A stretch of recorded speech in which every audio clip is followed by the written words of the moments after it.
But they're going up against eHome, the team that comes out of the minor. They've played really, really hard. They played very convincingly through this, and now they find themselves not in the first round out in the lower bracket. Like, they're pushed through a very long way, and they look like a really good team. Yep. And they're a very young team as well, Carl. Yep, These guys are not old. Yeah, this team probably best represents the future of China. Ego, their carry, 17. ASD, the mid player, 19. Faith Beyond and Innocence, they won TI6. They're still both 20, and their oldest player is actually the new guy, Tian Ming, who's 22. So, like, the average age is just under 20 years old for this team. Whereas, you know, as we've been saying, EG, like, vets. You know, if you think of a team, like, obviously Sumail's still a young kid, but like this, they've been around forever. They've been playing at international events. You know, in S4 Tal's case, for near a decade at this point, going all the way back to Heroes of Newerth. So this is a team with a lot of experience. eHome with a lot to prove. Already top 6 at this tournament. Yep. Best placement of anyone who's won a minor thus far. Yeah. Although it is only the second major. Yeah, we don't have a lot of sample size for that one. Naha's probably just rolled over on Dat Dota for a bit. How do you actually like the draft coming in here from eHome? Because EG picked up kind of exactly what we thought they would pick up. The only kind of like weird curveball which fits this draft perfectly is the Clockwork for S4, an old school staple hero of his. But how do you like it against eHome? Going for one of your favorite heroes, the Leshrac, and the combination with everything else. Well, it's funny. I was talking some shit with Bulba just before this went live, and he was laughing about how eHome is like the complexity gaming of China, and they're going to run at you. They're going to play for more of the mid game, and they typically just want to smash you into oblivion and take your towers, your racks by like 25 minutes or so, 30 minutes.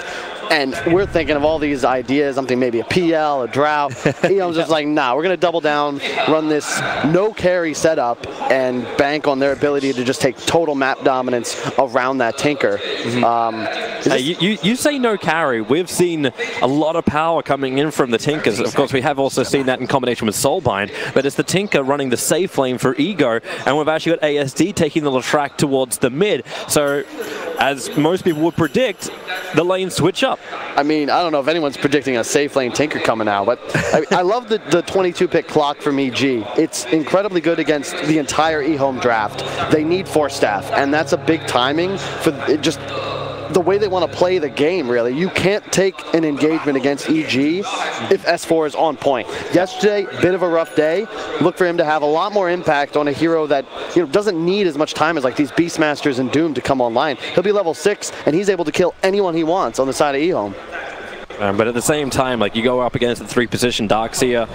Tiny and Darkseer are going to do their normal creep skip on bottom. Hey, this time S4's not going to burn his TP. He's actually going to walk the lane, in fact, clogging him up. But this kind of helps eHome, because the creeps will remain exactly where they are, so they will burn out before they even reach the tower. And Clockwork's not great at sitting underneath this tower. In fact, even with the Iron Shells, they can just keep walking next to S4, cause them some problems, but keep your eyes on the other lanes too. It's an aggressive Trine lane from EG on top. I would say this lane setup favors EG. You're going to be shutting down the Tinker, and Terrorblade's going to have a couple of free waves. Expect the Tusk to or the Tiny to rotate towards top. However, bottom lane, yeah, you can pressure a clock, but I would argue that S4 is going to use that net worth advantage a lot better, just because you just need a couple of core items. You hit level 6, and now you're a force on the map. That Leshrac mid, the Tinker top, S4 can go wherever he wants. Darkseer, not that same type of hero. He's more about slow and steady pressure. He needs his allies to help him make plays. Yep. But he's just going into the jungle for the moment. They blocked up the camp he wants to pull to and free farm up, but we're watching Faith Beyond getting a double stack of the creeps.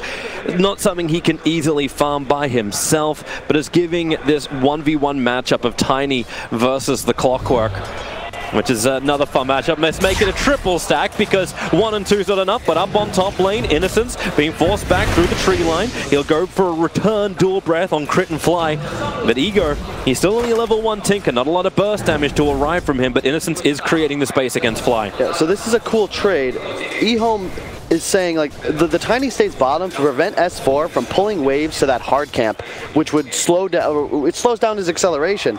But what you're doing is also then sacking your top lane. You actually move the Tinker towards bottom, but this is a level 3 Clockwork already. Really curious movement from eHome. Yeah, and even Faith Beyond, his timing in the mid lane was a little bit wrong. He dragged 2 of the creeps back. I don't know if he's trying to mess with Sumail, but thanks to the 2 observer wards that were placed down by EG, they see any kind of movement off the bottom lane into mid. And now as a tri-lane off bottom, man, S4, he's going to start this game the way he started the series yesterday, being hunted down by the opposition. But the cons, this is why Clockwork's so damn good. He creates such space, and they just walk it off. Tusker, as well as Phoenix, have already rotated to bottom lane, so if eHome force the issue, they could pay for it. This is something a lot of teams have been theory crafting. You know, what offlaner can go to his safe lane into this disadvantageous 2-on-1 matchup and jump forward, the ice path from Innocence catching out to Ego. Well, toss him back, and this is where eHome can win the positional battle at least. I gotta feel like this favors EG. Like, top now, you have a free farm Terrorblade, and Faith Beyond still with shenanigans. They're going in after Ego. They know that Tinker can't move away, but that's why Jakiro is there. Ice Path, that's his last ability he can cast. There's no mana left for anything else. But this free farming Terrorblade, you got him, but again, you're seeing Faith Beyond doing his little pull through. He's grabbing the creep wave and causing more problems. And then they just let the mid matchup to go, which is 18-1 to the 22-4. That's a pretty close lane for the mid because no one else can influence it. They're all too busy fighting on the side lanes. This is one thing, regardless of meta, I think that a lot of viewers, fans, and probably IceFrog are content with the state of the game where mid is now that pure 1v1 most of the time. Yep. It just feels like Dota games are better when the mid players have this opportunity to really strut their stuff. Not that, you know, remember when there were just 3 heroes mid the whole game? I remember when Lich Sacrifice was a thing. Oh, they've sacrificed the creep. The mid lane's already completely imbalanced now. Yeah, this is a bit weird from eHome though, because they're the ones on the clock. Like, they don't actually have any sort of right-click carry. Wow, Faith Beyond. I love this from him. He plays Darkseer the way Universe used to play Darkseer. Like, obviously without the creep skipping kind of thing, but aggressive up in the face and actually go for the kills. Doesn't matter if you're alone, he'll take a 1v1 against a Terrorblade, who, even though he's got Metamorphosis, doesn't have Sunder. There's pressure that can be applied. Clockwork on bottom lane, they're looking for a kill onto Innocence, trapping him inside the cogs, but with the support of Ego, it won't come to anything. Ego's, however, level 2, and EG may look to dive here. You don't have Battery Assault for a few moments, so he should be, yeah, he'll be fine. He's actually just going to pull the creeps behind tower. That's even perfect for Jakiro to back off. He's going to stack, and this way is solo experience for the Tinker. Exactly. Tinker needs his XP. This is the hero that's got a snowball. Both Lesh and Tinker, they love having this nice start. XP-dependent heroes more so than gold. And whenever you can get free waves like that when you're behind. Faith Beyond with the confidence underneath a Metamorphosis Terrorblade stands his ground. So eHome will claim 3 of the 5-minute bounty runes. The Fly places a nice word on mid, so they will notice ASD running towards that top shrine. Good efficiency as Faith Beyond's also farming up some jungle camps. They'll both utilize that. I like that little tip from ASD. It's like, hey Sumail, like I appreciate everything you do. Later on, I'll cross you. But for bottom lane, you've actually got Tusker starting initiation. Jakiro arrives, double ice bomb. They're fighting inside the Monster Machines. It's not good for EG because there's more support arriving. It's Tiny, him through the rear, tossing back S4. This should be the first blood. Close creates space, but ASD arrives. It'll connect with the lightning. Tiny's not done just yet. The Avalanche trying to buy some time for the ice path to connect. eHome with 4 heroes on the bottom lane. Claim 2 kills to open up day 2 of the main event. Yep, I love the way Innocence, or well, Y plays his Jakiro. You see a lot of the time, pubs, inexperienced players, they prioritize the liquid fire, but both of Jakiro's active abilities are so strong. That level 1 ice path, the range, that just 1 second little interrupt disable, that's what actually secures the kill. And he's going to be a force in this game. The support Jakiro, you don't even need that many levels, and your Q does 400 damage, 5 seconds slow, attack speed slow, very good against heroes like OD Terrorblade. It's a great synergy with the rest of eHome, and that's able to buy more space. See a new record up for Faith Beyond, no surprise there. Vanguard rush at 6.5 minutes in, and they do little to no damage to that Darkseer, but he does have mana problems when he does this. There's no Soul Ring on this Darkseer just yet. And what was surprising to me is that the OD was untouched. Like, it's the, what, 4th game in a row now over 2 days? Sumail's playing OD. 5th, actually. He played it in their last match against Thunder Predator, too, and they just give it to him. And yeah, the Tinker is a suitable counter. Yeah. The Leshrac last pick is just very surprising to me. We'll probably be breaking that down whether eHome win or lose this game because it was a ballsy move.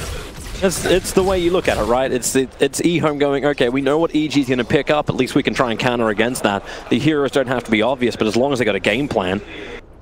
So far, it's working out. You got Faith Beyond with a great start. My concern is just Ego's Tinker. Yep. I have not seen a side lane Tinker in like years. It's like he's just playing catch up, which the Tinker can do if he's able to farm up some stacks, and they do have 2 stacks in 2 different camps along the bottom. Concern, though, because now you have a Smoke and a level 6 Clock. This Tinker is food if he gets caught out. They're wrapping around the back, looking for the Tinker. Level 6 Clock, as you said, going to look for the hook in, waits for it. Ego jukes it up, and they turn their attention over towards Innocence. He's looking to get the Ice Path off, but just so heavily interrupted. They're tossing and throwing around S4 with the March Machines creating space.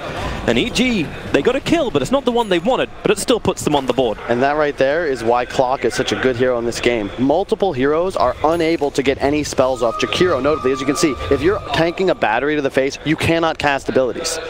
Great scout out. Tiny seeing the clockwork, as well as Tuskar moving into the mid lane. They were looking for the hook shot onto Leshrac. Yep. They also have the Observer and Sentry on the bottom lane that watches that movement out too. It's difficult for EG to make the most of this clockwork, but isn't this what's meant to happen? Like, clockwork rotates and you find kill after kill. Yep, I mean, it's easy, and there isn't the same pressure you would typically see on clock picks where, you know, it kind of all ends your early game. In this scenario, EG, they're confident. Phoenix scales so well, the Tusk save, OD, Terrorblade, like, you have no qualms about bringing this game to the 30-40 minute mark. Clock is perfect, and again, you can hunt everything on the enemy side. It's the dream game for S4. Thinking about going for the Tiny. The stacking still continues for the Tinker, so he's looking for his farm there, while Tiny just contests the Radiant stack. But this is going to be big now for Ego. The fact that the Smoke Gang failed, there was no aggressive vision that went down. He needs this money, but he can't layer on double March Machines until now. Soaring arrives, rearm is up. Now he can finally get the money and the levels. And I guess he's getting a lot more space in mid than I thought he would. It's partly because Sumail, he's like felt the pressure. A lot of heroes been missing, so he's just farming the jungle. Already has the treads up. He'll be going for that Yasha Kaya build again. I like that a lot more than the Midas. He's actually talking to him about that, and I think that this is the way to build OD, and he's kind of demonstrating, yeah, he thinks so too. But it does mean that you get a net worth advantage. Just slipping the way of the Leshrac, sitting at almost the same net worth as the Terrorblade. They're both hovering around the 4.5k mark, where you got 4.2k for Sumail. It's a little bit behind. The 10-minute bounty rune contest gets to happen once again. eHome, they should already get, okay, they're going to get all 4 bounty runes. That is huge for them. The Ice Path goes down, but already Tiny the toss, a little bit of missed synergy, allowing now the hook shot to come forward from S4. He'll close the distance and trying to deny to the Ancients will not be in time. S4's battery assault kills off Tiny. Yeah, well executed, and that is something we should expect. Every time hooks off cooldown, S4 can look to find kills. Just simplifies the game state for EG. Ugh, a little bit off. Arteezy's going to be the one passively farming. Sumail going to look to get a bit more involved, but also just worried about accelerating his own game. S4, he's just head on a swivel, constantly going to look for targets around the map, try and establish map dominance for EG. As you said, Faith Beyond having a good game. You can see what he's going for next. He recognizes, look, I had this super fast Vanguard Arcanes, but Force Staff is a necessity. That'll be what he grabs. And look, Leshrac as well, doing the exact same thing. You typically would see like a Yules first, but it's just so value to have a Force Staff in this game against Tusk and Clock. Yeah, it's kind of funny considering the series we cast yesterday, where there was no counter to any kind of big control, especially against the Tuskers. But it's looking a lot better for itemization this game. eHome do have a small advantage, about 1.5k in the gold, even though EG have the 500 in experience. So this game very, very close, and kind of what at least viewers would have been hoping for, depending which part of the world you're from. Yeah, mid, they've got A. Yeah, they're going to force TVs. So Fly tomed up, they're ready to go. Hooks off cooldown as well. And he's looking for it, but already the attack in from Tiny. Tosses a Valble, throwing him back underneath the tower. Into the Pulse Nova. Not where S4 want to be. The Phoenix Sun does come out. They all got hit by the sprites, so they can't attack fast enough. Imprisonment from Sumail is actually going to at least buy time for Jakiro to walk away from this, but it will still not be enough. The shards are blocking up. Innocence can't walk out, but at least he can get the Ice Path down, so Fly will die in the back lines. This looked actually pretty clean at the start from EG, but it ended up being a 2-for-2 trade-off. but you do get Leshrac. Not the best trade for EG. They wanted to probably have a bit of a better fight off that egg. They used a lot of big cooldowns there, all ultimates expended, but you know, Arteor is just farming top freely, and sure, you're just not afraid when the Darkseer is the hero on the enemy side that's the most farmed. It is a lot of space for Ego, who's been quiet for the last 10 minutes. He's just walking through the woods, farming stacks, trying to get those bots up, 700 gold away.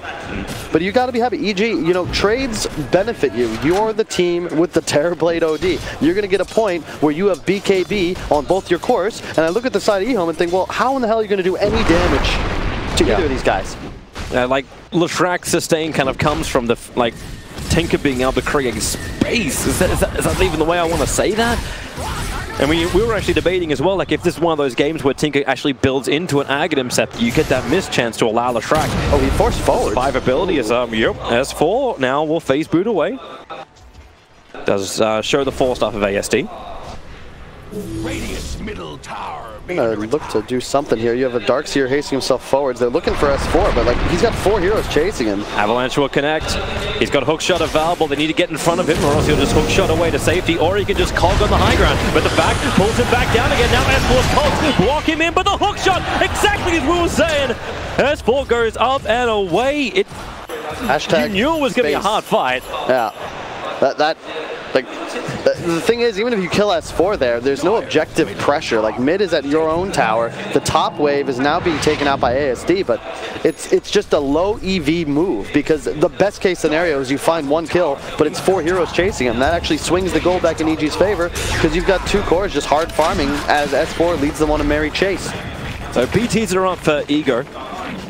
Or the side lane pressure which EG's been having sounds to be a little bit more restricted. So how hard does EG want to push? Like, your Terrorblade's farming up, but you need to remove tier 1 towers to control more of the map. Because so far, no tier 1 towers gone down. Look at Arteezy. He's farming in his own jungle with the meta pops. Like, he has no intention of leaving his side of the map for quite some time. And you're not pressured if you're EG.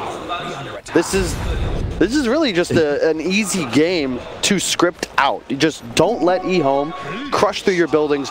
Don't make the same mistake you did yesterday in Game 1 against Vici Gaming. Let your buddy die, all right? He respawns. This ain't life. It's Dota. And at some point, you get your BKBs, and you can look to take a big engagement around Rosh, which another concern I have with eHome is that they don't have that ability. You can't take Rosh in this game unless 2 or 3 heroes minimum from EG are off the field. Yeah.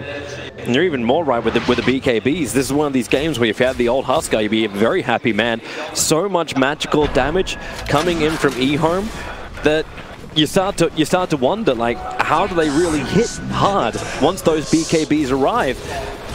Like look at Arteezy's farm. Like Sumail as well, they're accelerating fast. Like this is good if you're an EG fan, and they're gonna take top tower uncontested, just continuing to mirror the movements of eHome. They sniff out that, hey, they're gonna be making this play on bottom, and we've seen this probably a few thousand times over the history of Dota. A tier 1 for a tier 1 tower trade on opposite sides of the map. Yep. Both teams not looking for the fight, even though EG right now feels a lot more equipped to take it. The Clockwork and the Tusker with the double braces are so tanky, they can be on the front lines. Even Phoenix is approaching the double bracer. Yeah, exactly, and you also don't really have much in the way of burst damage to kill this fly Phoenix before he gets that egg off, and then you don't have anyone that's gonna click the egg. Like, you got no one to initiate. Like, you may have the burst damage from the Tinker from range, but without Tiny having that blink dagger, they can't even initiate forward. The push is continuing on top lane. Metamorphosis is down. But Arteezy just sends his illusions forward. Keep the creep wave off. Tinker, he'll have to play from inside the tree line. There's multiple TPs coming in. Arteezy now begins his back off as Faith Beyond will join the defense. I love this though. If you watch, they not only have a ward on the shrine, but look at how Crit and S4 were playing this. They know as long as we maintain presence on this dire shrine, Arteezy only has to fear the tower TP. That invis, he can get the initial stun, turns on the Pulse Nova. Crit and S4 will tank it. The Darkseer wall is down. Snowball save, in fact, moves them forward towards the Tinker, doing heavy damage. The Clockwork will hook away. Crit will die fly. A nice position on the other side of the river gave S4 that get out jail free card. Yeah, well played. Nice communication from Tal there on the Phoenix, just ensuring that his buddy has that get out of jail free card. The second time we've seen S4 narrowly escape And if you check it out, EG, they recognize what's going on. That was a BKB just completed by Arteezy. We're at barely 17 minutes into the game, and you've already got a massive issue with this Arteezy TB. Tiny on the pursuit, though. Don't think he'll catch Fly. I just love the itemization from Arteezy. Like, to go for a BKB and not the Manta style, to not just try and say, hey, this is a split push game. And not just that, you can't interrupt BKB teleport either.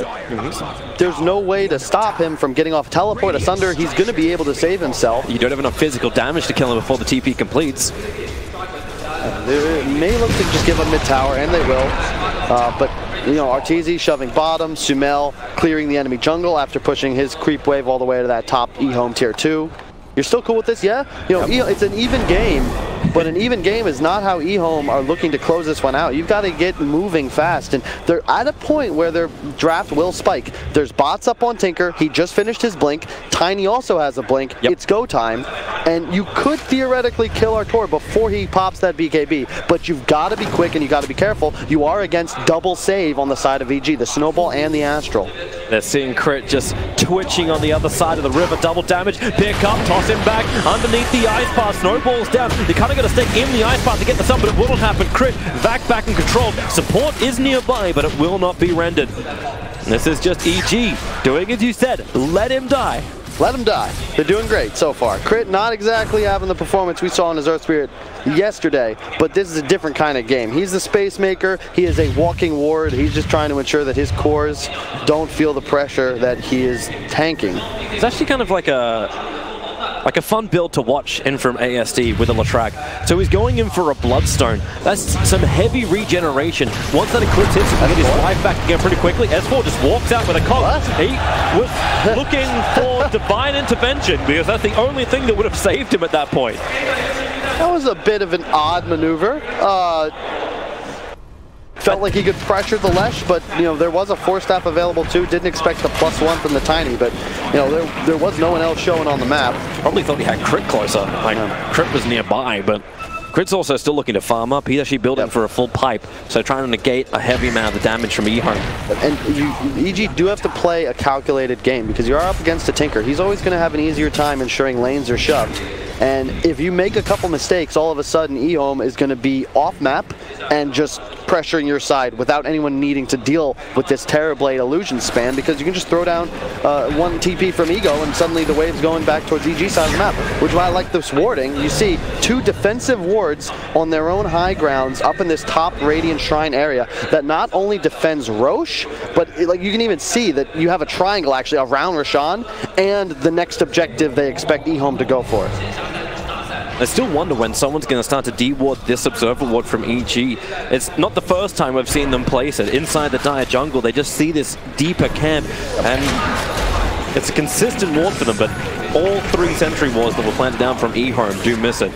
The bounty runes happen once again, and eHome once again will claim all 4 bounties. This is the second time this has now happened for a team that's meant to have map control. Artur got 1.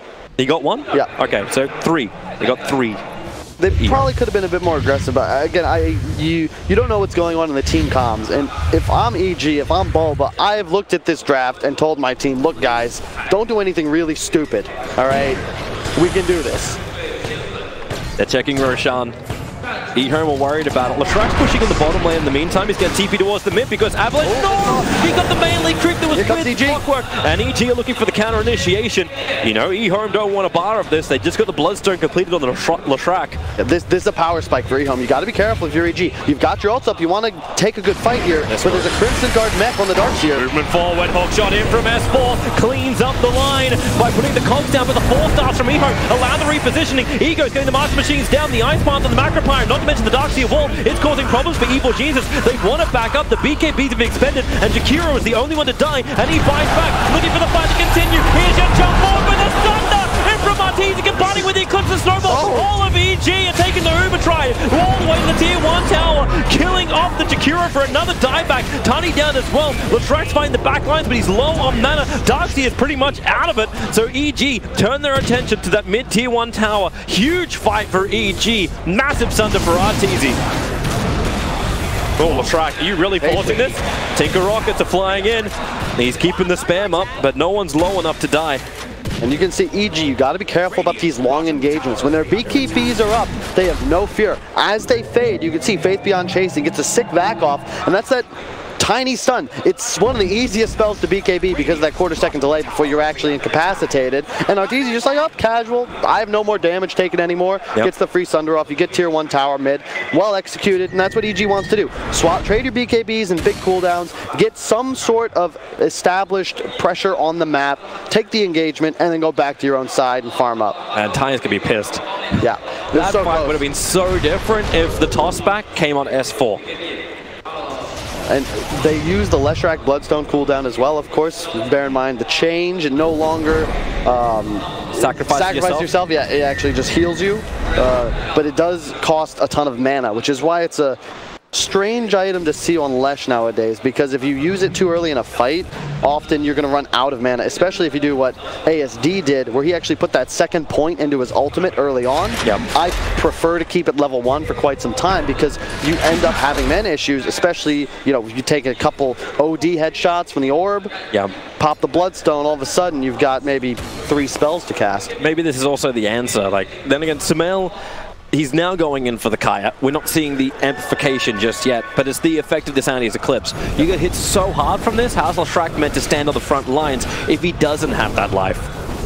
But of course now, how is he meant to do damage? A full pipe is completed on crit. The support, well, tanky as hell, and now going to help provide protection for all of eHome. Yep. And this is where I like what EG did. When they have the Phoenix, you have a Tusk. Both these heroes have GPM talents, and they both love utilizing items. So it doesn't matter that S4 is so far behind his enemy offlaner. eHome has to run. That's a double damage Terrorblade with a BKB Metamorphosis ready to rock.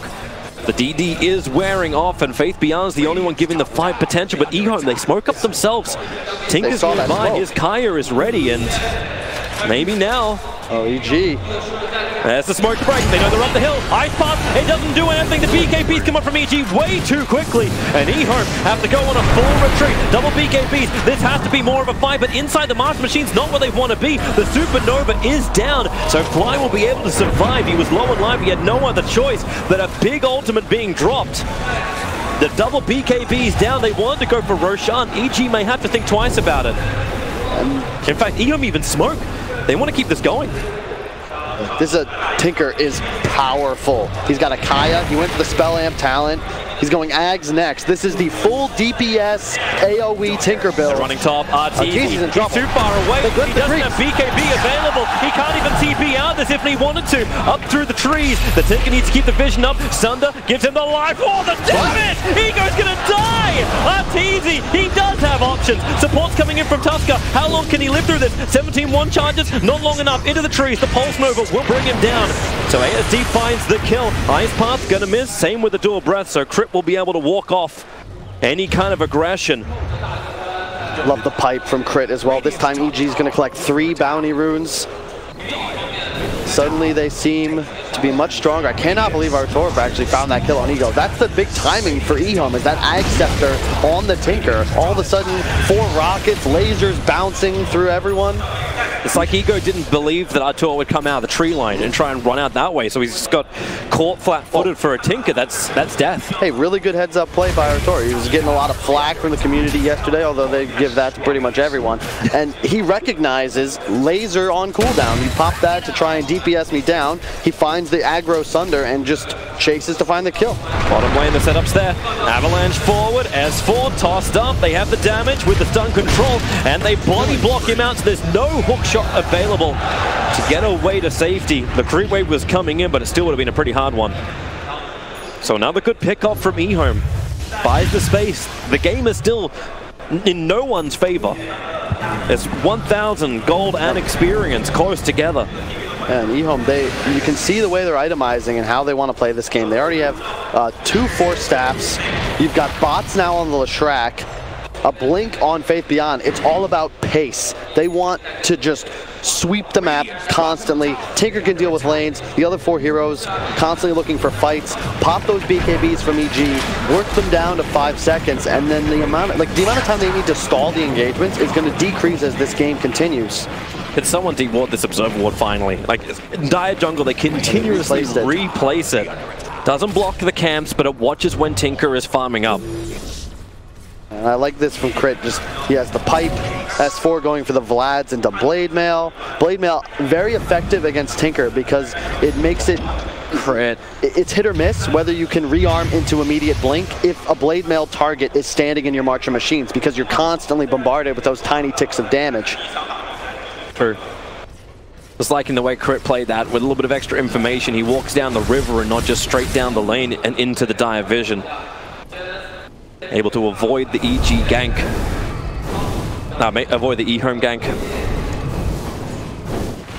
Ayasha finished on Sumail, going for the Dragonlance next, probably into a Hurricane Pike at some point. Rocket reveals the Tinker, but Tinker completed his TP out only just in time.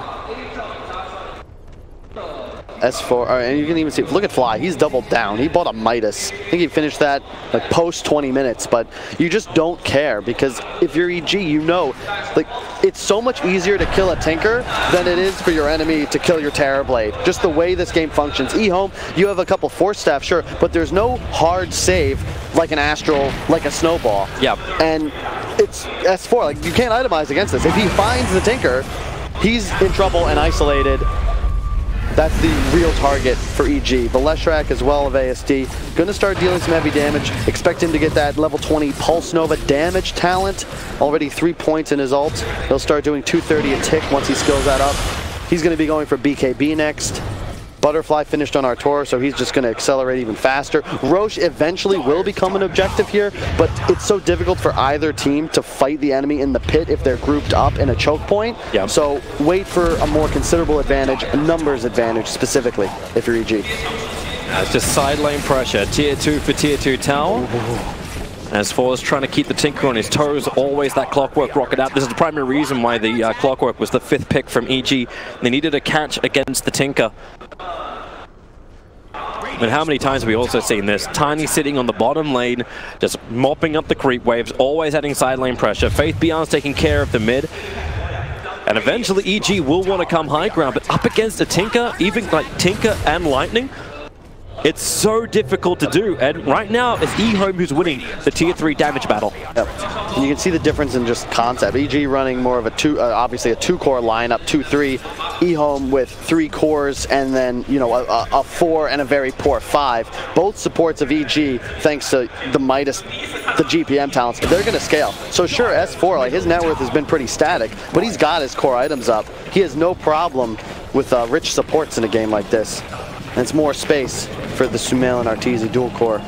Husk's been forced back, thanks to Observer and Sentry Ward up on the hillside. This tiny Shadow Blade will not be able to catch up more, but the Observer and Sentry from Dire side will be able to see Terrorblade, but they want to find Clockwork. Toss him back in, perfect ice path. There will be the problematic of that Blade Mail of Clockwork, but they just tank through it. Yep. And find the kill, a quick D-Ward, but the Darkseer wall creates the illusions. Terrorblade wanting to walk away. He's got BKB available, the ice path's already connected to Terrorblade on the Half-Life. Remember that Sunder BKB.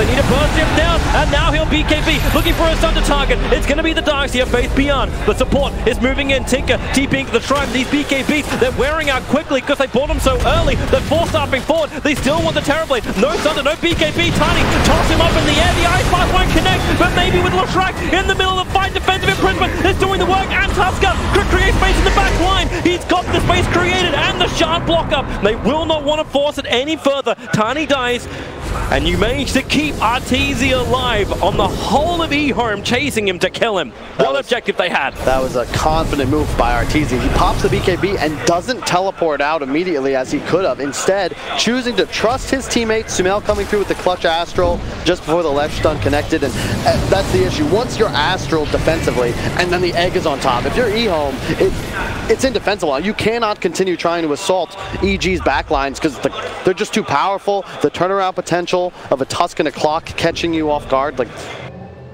the double save. Blink on OD ready. Oh, hook shot's out, and you'll say goodbye to Innocence. TP the Trine's being cancelled. I like this item from Sumail now. All of a sudden, he can find himself on top of whatever target S4 gives him. Be that the Jakiro now, but later in this game. Surging. Tiny forward. He's not underneath the sentry ward. They got their own sentry. Now he is visible, and he jumps in. Double avalanche. They need a combination. The stun with the back with the BKBs from Sumail come off. He's got Eclipse available. He can just drop it on the heads to the north if he wants to find the kill, but he doesn't have vision to play with. Now his BKB will wear off. Defensive imprisonment. Is there a follow-up done? Lastraki presses the ice path. Sumail! He blinks away. Crip will go into the snowball. That may be to make more space in the shot. He controls up 3 in the back lines. Another defensive imprisonment from Sumail. Crip will finally go down to the Dagon of Tinker, but then looking for a forced up in the Eclipse. Sumail is trying to style, but even he does not have enough style to get away from that eHome lineup. Overconfidence from EG. Meta's on cooldown. Arteezy had teleported out towards bottom. You do not want to be there. It's fine to lose Tusk, like we've said, but Sumail just a bit over-aggressive.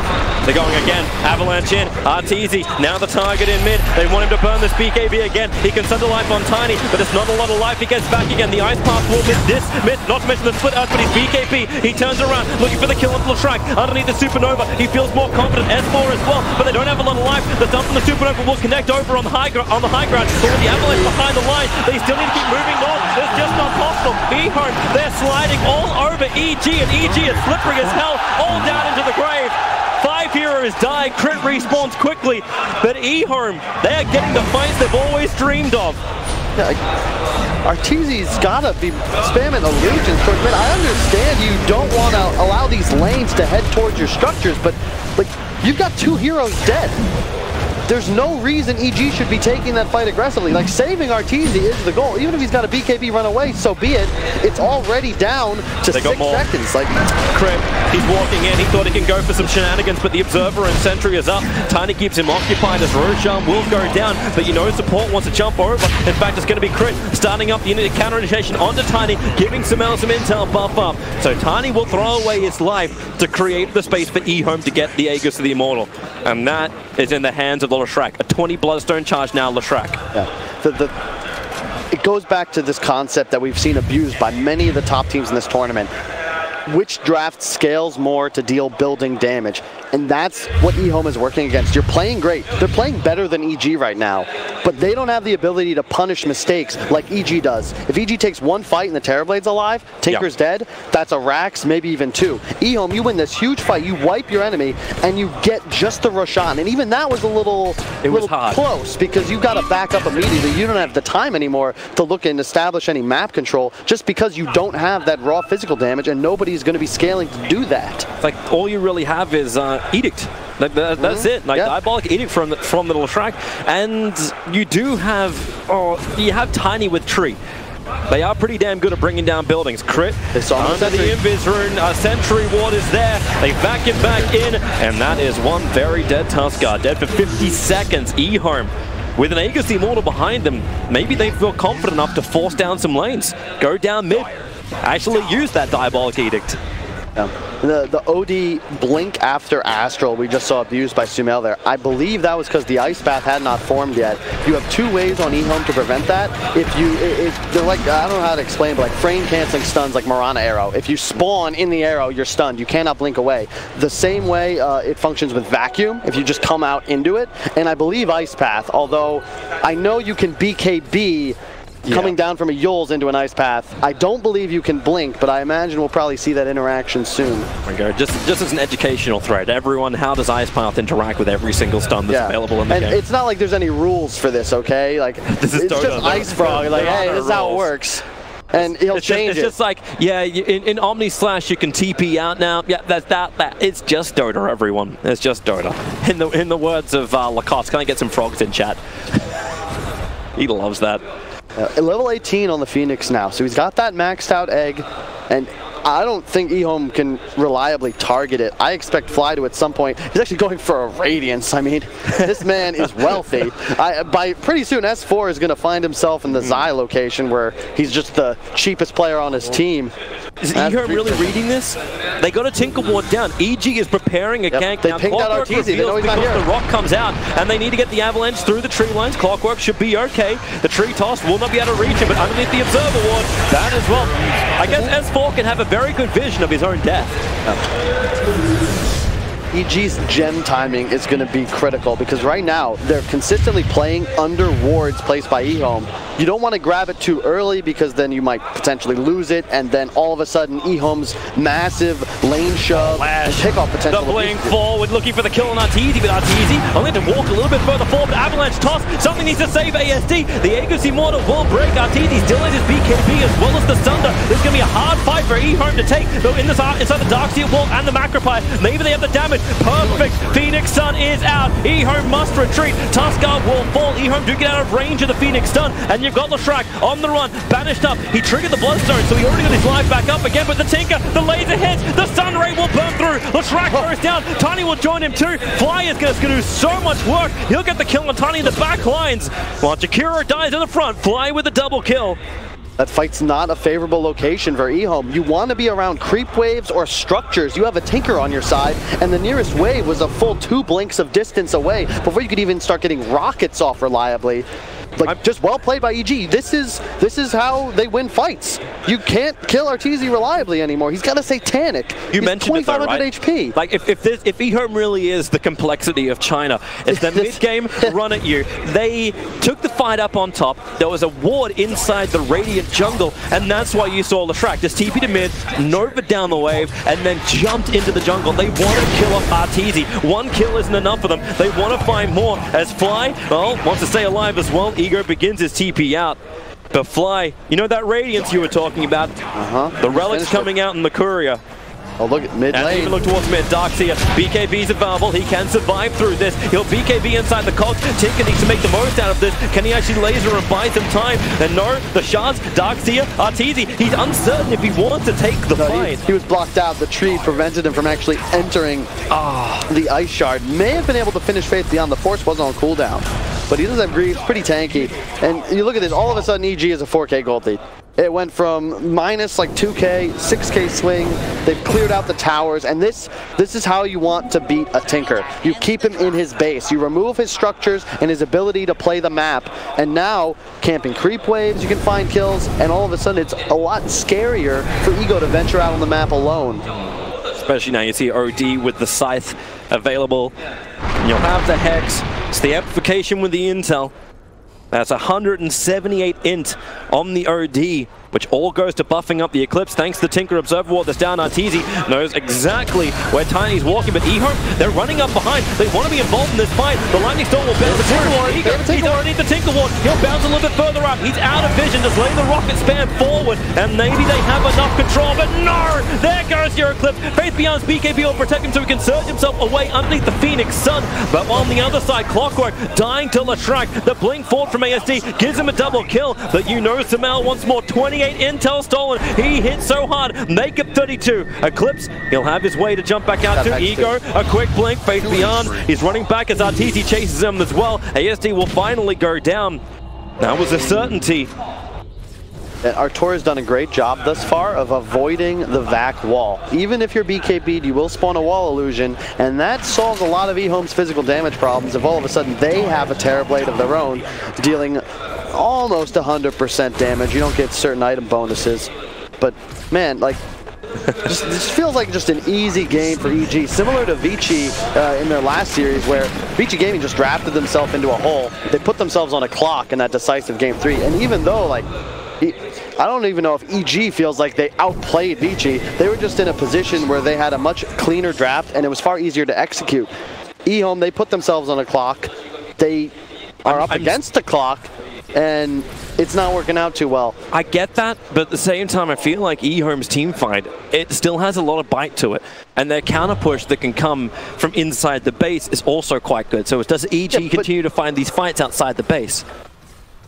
Not if eHome stands as 4 heroes on their high ground, but it's possible. It all comes down to the gem timing. I think that's the next play here for EG. I expect to see someone grab that pretty soon and just start to limit the vision of eHome. You can see Arteezy sending a TB illusion, hopefully to check those bottom bounties. I see them being pinged out, but I think that was eHome. Somebody should go grab those. Yeah, you've got a lot of gold. You've got Tinker with Refresher Blink. He can, like, when Tinker is inside your own base, you know there's issues. Yeah, and that's the thing that's really changed about late game Dota. We don't typically see games go too long anymore. When you get to this stage, that bounty, 122 gold.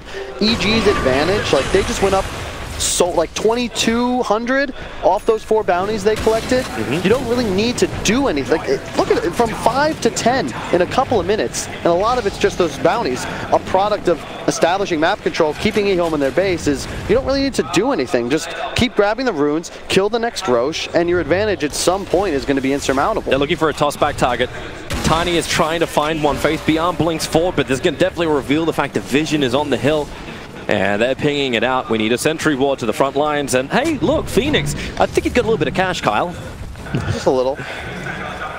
I mean, 90 gold per minute plus the Hand of Midas. And this is the key item. Look at what Sumail's got queued up. Refresher shard, baby. This, I don't know what to do as eHome's side. You have a BKB able to be completed on the Tinker. You already have one on Faith Beyond's Darkseer and the ASD Leshrac. It's just a concern that, like, double Hex, double BKB, you just can't mess with Sumail ever if he's got his cooldowns available. eHome stuck inside their base as well, so there's no way they can contest EG's Roshan. Like, they can smoke, they can search, but by the time they even get to the tier 2 tower position, Roshan is taken by Evil Geniuses. And in fact, they're smoking up and the line is drawn to go south. They want to go the bottom lane, mid as well as top. Has pushed out a little bit. A BT down from the Tinker. Clockwork, he reveals himself. He turns on the Blade Mail, so that's why there's no Blink available. And OD also arrives. Tinker will just go down. Buyback's available. And I think eHome were trying to bait with their Tinker, but now it turns into something else. Double TPs down to the Shrine. They're in full retreat, eHome. And well played. That's all the Tinker Ward. I mean, S4, great positioning. He's not with his team. He's not roshing. He's actually playing as far from the pit as possible because that's the lane Tinker will feel the safest in. Jakiro and Macropie is the bottom lane. They won't have that deep push in the mid. 4-star forward, Tiny. He's got Shadow Blade available. They don't have any detection inside the base, but they don't want to have to buy back on Tinker. So Faith Beyond, he'll burn the wall to create a copy of the Terrorblade. Wants to try and keep it alive. Sumail jumps in to try and get rid of it, but it won't happen. You don't need EG, just go top. You know, the wall's down. This is the big damage. This is the only way eHome gets physical damage. No Macropie, no wall. Tinker still refusing to buy back. Fortification is up. ASD has returned to the lane. But looks like Evil Geniuses and will take this top lane of Rax. Watch for Sumail to just get active. He's so threatening. There he is. Buyback from the Tinker. Terrorblade, so much damage, so much lifesteal. Thanks to the Satanic Tinker will finally buy back. And Sumail, he's underneath the fountain. Drops it! A triple kill on the back of 36 stolen int! Man, eHome have to be, well, yeah. Get educated. Tinker's dead. That was the Tinker buyback. This is the game, really. Without Tinker, there's no way that eHome can really defend their lane of their base.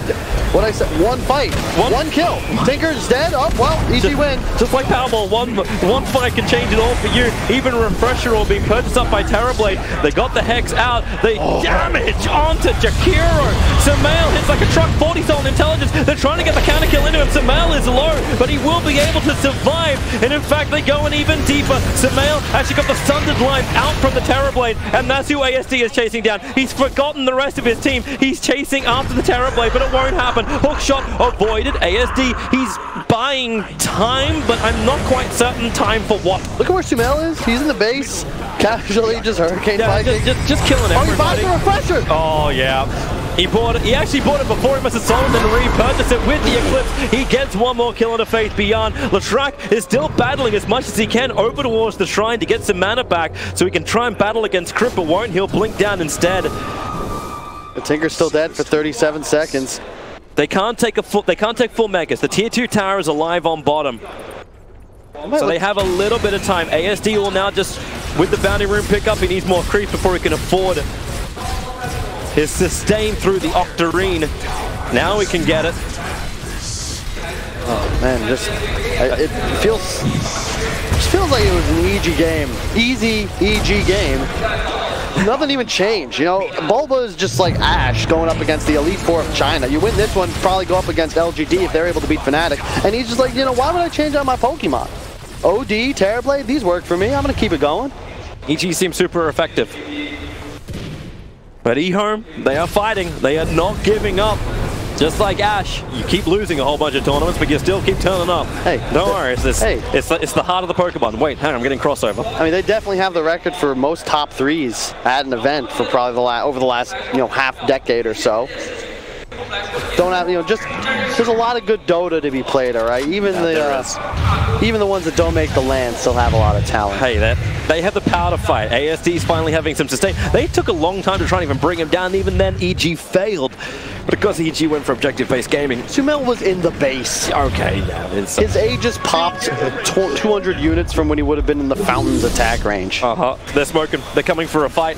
Looking for the opening. Arteezy's up on top of the hill. Shards fly forward. Snowball. There goes your save from Crit. Arteezy thinking about joining this fight. They've got the toss out. The Sunray's giving Crit so much more life. Arteezy still waiting for the right time to initiate, but ASD pumping out so much damage. And Icarus dive forward under the BKB. Still no Supernova just yet. And the 4-staffs. Nice to get away from the shards. So eHome. So a little bit of chip damage. It was their initiation onto the support, but they still can't find the kill. Instead, they find Sumail, the Avalanche. He'll get the BKB off the Avalanche. He was never able to connect. Tiny hexed up for the moment. Sumail wants to get a little bit of intel. Okay, that's a little bit of an interesting Hurricane Pike, but now the orb, boom, boom, boom, boom, boom. All flying down to the Tiny. Run home, however. Arteezy is taking the tier 3 towers. So while this fight goes on, eHome are being mega creeped by the Terrorblade. They have to try and cancel any TPs back. Faith Beyond TP. It won't work either. Trying to BKB and surge away. He didn't want to use that one before. So Crit and Fly will stay on the back of his tail. But Arteezy just going for the full GG. He is isolated, but he has Refresher Orb as well as the BKB. So here you go again. The double parallel wall. They need to try and bring him down. Avalanche toss. That's up to a support. His BKB is there. Not to mention the Sunder. He won't even have it. No one's got enough life for him to really steal it. They back him back in. Maybe actually he has to be pushed back. The Range Rax isn't down just yet. The Tinker makes it difficult when the laser bounces through, giving that mischance. The parallel walls are there. Another back is still on cooldown for the moment, but the Range Rax is finally brought down. Leshrac wants to fight, but so does Sumail. Here comes your orb attacks into Leshrac. 12 down on the end, and Sumail gets smarter and smarter. 52 intelligence stolen, and he's got Eclipse up. You know he wants to nuke him. This is going to be fun. Ready? Oh, ready? He's going to go ready? Ready? Hammer is in 3, 2, 1, boom! Goodbye, Faith Beyond. Goodbye, everybody else. The Nova's dropped as well. Sumail is as smart as they come. He'll end this game on 84 to 88 stolen intelligence against eHome. It's a smart draft. They are meant to be geniuses. Evil one. I agree with that statement, Toby, but the script that EG followed to win this game is not that different